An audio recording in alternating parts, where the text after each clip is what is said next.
Congratulations on being selected to present at the Animal Behavior Management Alliance annual conference. My name is Sue Pasquine, Director of Behavioral Husbandry at Zoo Tampa at Lowry Park, and on behalf of the ABMA, I am here to provide you with some tools on creating a high-quality presentation and to share some expectations with you as a presenter.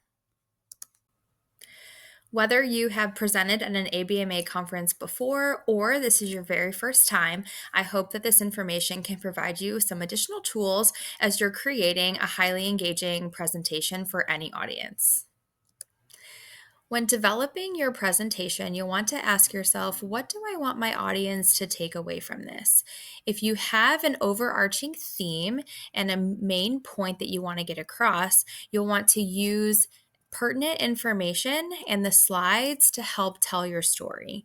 So your slides should have clear information for all experience levels. So don't assume that everyone knows exactly what you're talking about, but you'll want to have at least one message per slide to ensure that you are telling that story in a productive way. So it's easy for us to give all of the information and all of the details, but you'll want to narrow down exactly what the audience needs to hear that keeps reinforcing that main theme.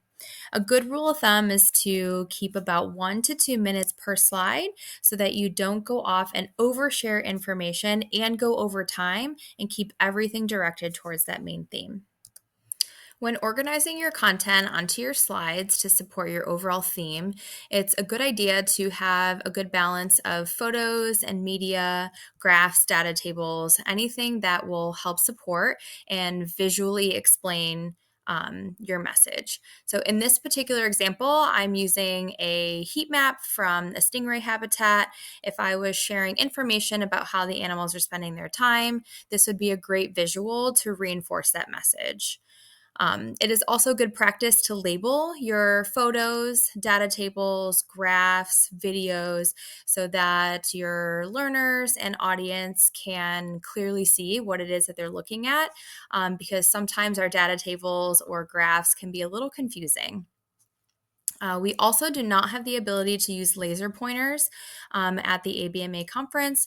So when developing your presentation, it's best to animate and use things like circles or arrows to help clearly point out certain things that you might want the audience to see in your media. It is good practice during a presentation to be sure to define any industry jargon or acronyms because we cannot assume that everyone knows exactly what they mean. So if you are utilizing different acronyms throughout the presentation, you can define it one time, as I did in the very beginning of this presentation where I mentioned the Animal Behavior Management Alliance, and then for the rest of the presentation can refer to it as the ABMA. So during the presentation, if you can clearly define it as stated here, but then as you're presenting, you can then use acronyms as you've already explained it to your audience. Presentation design directly shapes how effectively a story is understood and remembered by the audience. A balanced use of visuals prevents overload and helps keep the focus on your narrative, while appropriate font sizes assure readability from wherever the audience member may be sitting in the room. High contrast colors make content accessible to our colorblind viewers, and a consistent color palette creates visual coherence that guides the audience smoothly through your storytelling. Now, we do recommend that you follow up with your organization or facility because you may be required to use a company branded template, and that's totally okay. I am using a pre-made Canva template that I personalized for this presentation. At the end of your presentation, we recommend having a page with your contact information.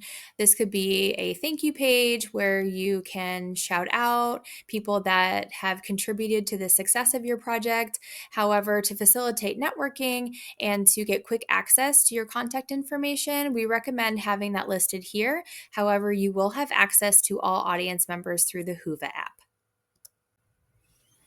I want to share some expectations for you as a presenter now that you've created a high quality presentation in regard to how to format your presentation and what to expect when you get to the conference.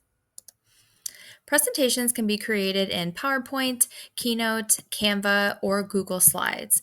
However, all presentations need to be in the widescreen format for a better visual experience on the large displays. We also recommend leaving a little bit of space at the bottom of your slides for live captioning. This allows us to be more inclusive to all of our audience members. The live captioning will be displayed on the large screens at the front of the room. However, you should not see that populate on the presenter view from the laptop. When you arrive at the conference, please come to registration with your flash drive and your presentation ready to go. You'll want to check in with the conference content team at this time and also our AV team, animalprofessional.com. If you used Canva or Google Slides for your presentation, you'll want to share it with the email listed here. You should have gotten a specific time frame that has been allotted for your presentation.